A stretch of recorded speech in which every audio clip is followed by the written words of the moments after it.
కోయ గోండి భాషలకు పూర్వ వైభవం తెచ్చేందుకు కృషి చేస్తున్నారు భద్రాచలం ఐటీడీఏ అధికారులు. ఆదివాసీ యువతలో కోయ సంస్కృతి భాషపై ఆసక్తి పెంపొందించే దిశగా చర్యలు చేపడుతున్నారు. ఐటీడీఏ పీఓ రాహుల్ స్వయంగా కోయ భాష నేర్చుకుని గిరిజనుల్లో అవగాహన పెంపొందిస్తున్నారు.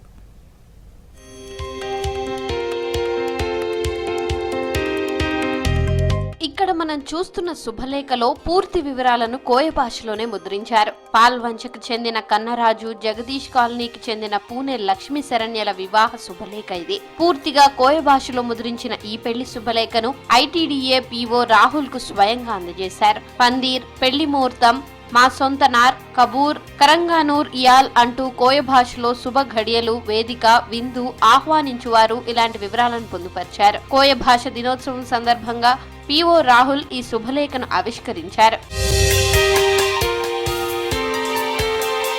గతంలోనూ ఆదివాసీలకు అందించే ప్రశంసా పత్రాలు, సమావేశాలకు ఉపయోగించే ఆహ్వాన పత్రికలను కూడా కోయ భాషలో ముద్రించారు ఐటీడీఏ అధికారులు. గిరిజనుల్లో కోయ భాషపై అవగాహన పెంపొందించడం, వాళ్లను కోయ భాషలో మాట్లాడించడానికి ప్రోత్సహించడంలో పీఓ రాహుల్ చాలా ప్రయత్నాలు చేస్తున్నారు. ఆదివాసీ సంస్కృతిని భవిష్యత్ తరాలకు అందించేందుకు భద్రాచలంలో మ్యూజియం ఏర్పాటు చేశారు.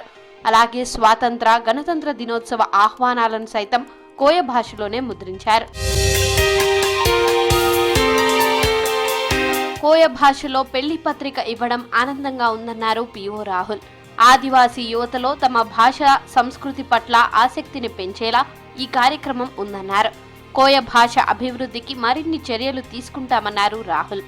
ఆదివాసీ సంస్కృతిని బెర్రస్థాయితే నిత్తనాటు మ్యూజియాన్ని సాయమంతుం మన పేన్కినే మన పండేన్ తుంగన్ పద్ధతిన్ పొర్రో ఐటీడీఏతే అధ్యయనం తుంగనం ఈ బెర్ర సాయమందన్ ఆచారకిన్ ఒకరో పుస్తక రూపంతే బెన్కెడికి మందనాటి కృషి తుంగనం పోయతోర్ అందరునికి నా విజ్ఞప్తి మనడు సాయ పద్ధతితోటి బతకవత్పు మన భాషే ప్రాణ తస్సుంటం మన భాషతిని కాపాడకం ఉన్నేటి తరకింకి సజీవంగా అందిస్కన్ మన బాధ్యత కాబట్టి మన భాషతిని మన పిల్లలకి నేర్పిస్కన్ మనందరూ మన భాషతిని తిరియవాళ్ళు జోంజోర్.